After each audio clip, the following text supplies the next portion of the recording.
नमस्कार, मैं हूं आपके साथ हर्षिता मिश्रा। आप देख रहे हैं स्टेट टुडे न्यूज। आइए करते हैं कुछ खास खबरों से शुरुआत।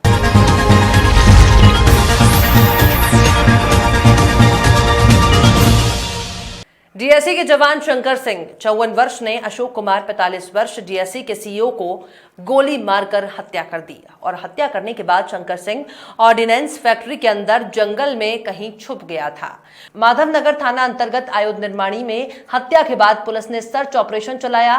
ड्रोन कैमरे से सर्च किया गया। आरोपी जवान ने अपने आप को एक कमरे में बंद कर लिया। उसके पास राइफल और कई राउंड कारतूस मौजूद थे। आखिरकार 40 घंटों के बाद आरोपी शंकर सिंह ने आत्मसमर्पण किया। जबलपुर के मध्य भारत का एरिया आता है और ग्रेविटी रेजिमेंट उन सभी आर्मी के लोगों का सहयोग लिया गया। ज्वाइंट डायरेक्टर डीएससी के लोगों का भी सहयोग लिया गया। पुलिस प्रशासन का भी सहयोग लिया गया।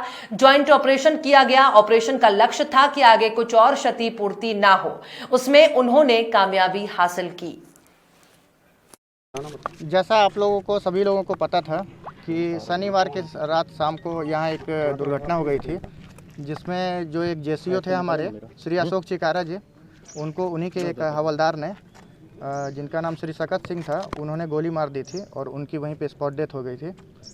अभी वो उसी दिन से फरार चल रहे थे अपने गन के साथ।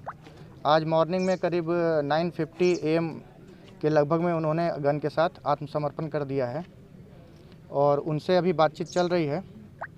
और जो भी कार्रवाई है पुलिस और आर्मी दोनों की, दोनों अपने कर रहे हैं। इस संबंध में मैं ये भी बताना चाहूँगा कि जो भी डिस्ट्रिक्ट कटनी के हमारे डीएम साहब हैं, एसपी साहब हैं, एएसपी साहब हैं, सीएसपी साहब हैं, सभी लोगों का भरपूर सहयोग मिला है और वो यहाँ पे पर्सनली भी आकर के उन्होंने पूरी तरह से जो भी हमारा ऑपरेशन था उसको लीडरशिप प्रोवाइड किया है और जिसके कारण ये सफल हो पाया है। इसी बीच हमारे डीएससी के जो लेफ्टिनेंट कर्नल डी मोहन हैं, वो भी दिन रात यहीं पे लगे हुए थे ताकि जल्दी से जल्दी ऑपरेशन कामयाब हो। और उन्होंने इस ऑपरेशन में जबलपुर के जो मध्य भारत उनका एरिया आता है और ग्रेनेडियर उनका रेजिमेंट है, उन सभी आर्मी लोगों का सहयोग लिया था। प्लस में जो वहाँ के जॉइंट डायरेक्टर डीएससी के हैं, उन्होंने भी भरपूर सहयोग दिया था। तो इसमें आर्मी और जो कटनी के पुलिस प्रशासन है, दोनों के काफ़ी पूरी तरह से सहयोग था। दोनों का जॉइंट ऑपरेशन था, जिसके कारण यह कामयाब हो पाया है। और ऑपरेशन का बस यही लक्ष्य था कि आगे कोई और क्षतिपूर्ति ना हो किसी चीज़ की, और उसमें उन्होंने कामयाबी प्राप्त की है। जैसा कि आपको पहले ही बताया कि 9:50 से 10 बजे के लगभग में जो आरोपी हैं, उन्होंने गन के साथ अपने आप को आत्मसमर्पण। सकत सिंह जी ने कोई बात कही है क्या, किस कारण? नहीं, सकत सिंह जी से जो फैक्ट्री प्रशासन है उनकी अभी तक बात नहीं हो पाई है। और चूंकि ये मामला भी पुलिस प्रशासन और आर्मी का है, तो ये सारी बातें और जो आगे की कार्रवाई है ये उन्हीं के। मुरैना जिले की जनपद शिक्षा केंद्र कैलारस में शासकीय प्राथमिक विद्यालय और माध्यमिक विद्यालय के प्रधान अध्यापक और प्रभारियों का प्रशिक्षण सभी संकुल केंद्र का अलग अलग समय में दिया गया है, जिसकी मॉनिटरिंग एनसीईआरटी नई दिल्ली के द्वारा की जाएगी। ये प्रशिक्षण दीक्षा ऐप के माध्यम से किया जाएगा। आज ये काय की मीटिंग की गई है, इसके बारे में बताएं।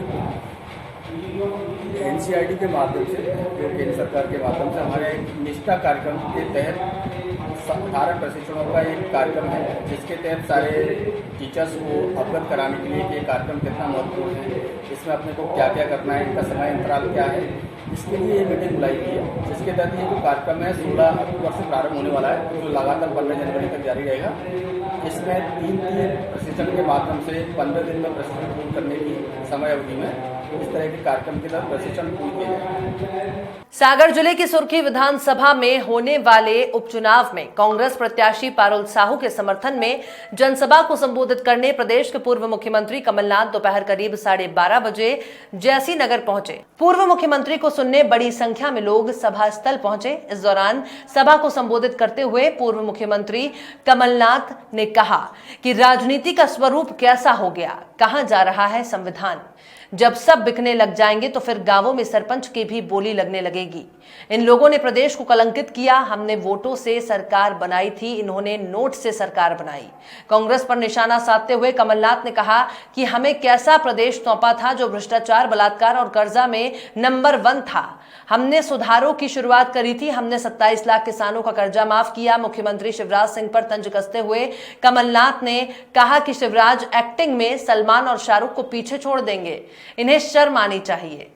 संविधान की नींव ना हिलाएं, पर अगर बिकने लग जाएंगे तो अब अगली दफे सरपंच के चुनाव की भी जरूरत नहीं है। गांव में बोली बोल लेना और सरपंच बन जाएगा। ये हालात होने वाले हैं। मैं तो कहता हूं, बुजुर्गों से कहता हूं, अपने माताओं से कहता हूं, आपको इस संविधान की रक्षा करनी है। आपको इन नौजवानों को, आगे आने वाली पीढ़ियों की रक्षा करनी है, क्योंकि ये बाबा साहब अम्बेडकर जी ने हमें संविधान दिया था, हमारे भारत का, जिस पर हमें गर्व है। पूरे विश्व में जाओ, भारत के संविधान का जिक्र होता है। और आज क्या पहचान बनी, पूरे देश भर में जाओ, कहते हैं मध्य प्रदेश तो बिकाऊ प्रदेश है। सागर सुर्खी की बात करो, कहेंगे सागर सुर्खी तो बिकाऊ जगह है, बकाऊ क्षेत्र है। कितना कलंकित किया, कितना कलंकित किया हमारे प्रदेश को, हमारे सागर और सुर्खी को कितना कलंकित किया। और सरकार बनानी थी। शिवराज जी को इतनी तड़प थी, 15 साल मुख्यमंत्री भारतीय जनता पार्टी का रहा। मध्य प्रदेश की जनता ने कांग्रेस की सरकार बनाई, हमने वोट से सरकार बनाई, इन्होंने नोट से सरकार बनाई। और आप गवाह हैं, आप गवाह हैं। छोटा सौदा तो छिप जाता है, पर बड़ा सौदा छिपता नहीं है। ये कितना बड़ा सौदा किया, ये आज तस्वीर आप सबके सामने। 15 साल के बाद कांग्रेस की सरकार 15 महीने के लिए बनी। कैसा प्रदेश हमें सौंपा। मध्य प्रदेश की सरकार और उसके अधिकारी कर्मचारियों के हाल बहुत ही अजब गजब हैं। जहां एक तरफ प्रदेश के मुखिया मुख्यमंत्री शिवराज सिंह चौहान बीते दिनों सतना जिले के ग्राम पड़िया में जाकर देश की सुरक्षा में शहीद सैनिक धीरेन्द्र त्रिपाठी को श्रद्धांजलि अर्पित करते हुए परिवार को 1 करोड़ रुपए की आर्थिक मदद और सरकारी नौकरी की घोषणा करते हैं, तो वहीं जिले के अधिकारी और कर्मचारी देश की सेवा में तैनात सैनिक के परिवार को परेशान करने में कोई कोर कसर बाकी नहीं छोड़ रहे हैं। निकल सके बरसात में, आज भी नहीं निकल सका तो उनके पट्टे की जमीन वहाँ नहीं निकलने देते, तो अपने पट्टे से खोज ना कोई निकलने देगा। शासकीय जमीन चाहिए, रोड चाहिए शासकीय, बाहर निकलने के लिए, पैदल निकलने के लिए। हमारे दोनों बेटे फौज में हैं, एक गूंगा घर में है, तो हम उसी के सहारे में रहते हैं, गूंगा के सहारे में। हम लोग इतने सियाने हैं, वो निकलते भी हैं तो हम लोग सुना सुना गाली गलौज दे रहे हैं, शांत रहते, कुछ बोलते नहीं हैं कि क्या बोले उसे क्या ना बोले। वो दिन रात सुना सुना गाली गलौज, कैसा करेंगे, वैसा करेंगे, यहाँ करेंगे, वो करेंगे, ऐसे फंसा देंगे। तो हम लोग कैसे, कहाँ से निकले, कहाँ घुसे रहे, कहाँ क्या, हम लोग के पंख थोड़ी ही उड़ते रहेंगे। ये हमारे दोनों बेटे वहाँ फौज में हैं, ऊषा से। यहाँ से एक सरकारी ज़मीन है जिसके लिए हम लोगों ने रास्ते के लिए आवेदन दिया था, और किसी ने भी सबको दिया, पटवारी, तहसीलदार, तो किसी का कागज़ मझगवा SDM ने नहीं देखा और अपना फैसला सुना दिया।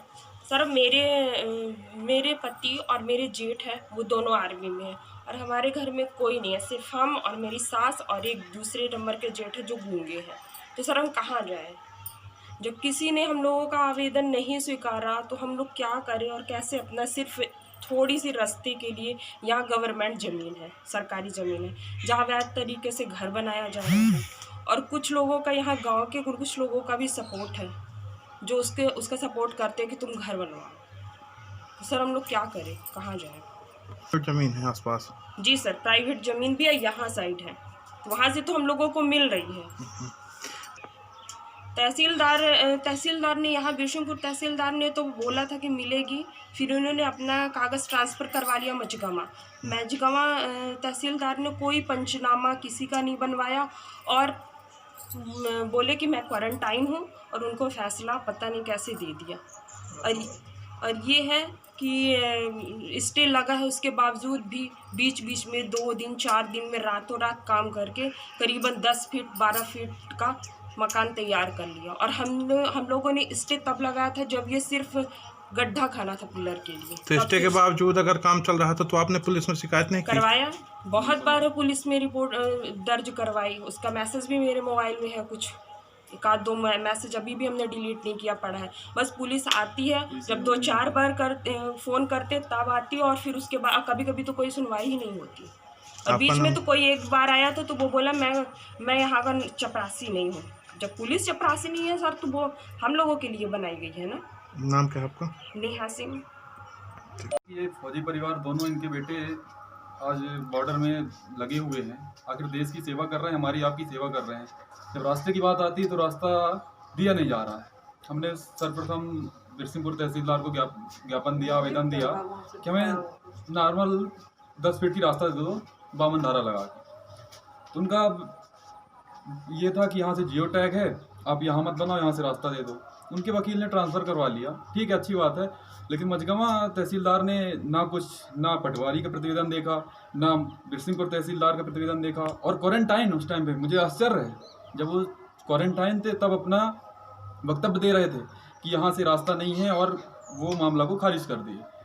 और रही बात ये स्टे के बावजूद भी काम, मुझे आश्चर्य लगता है न्यायालय की तौहीन होती है।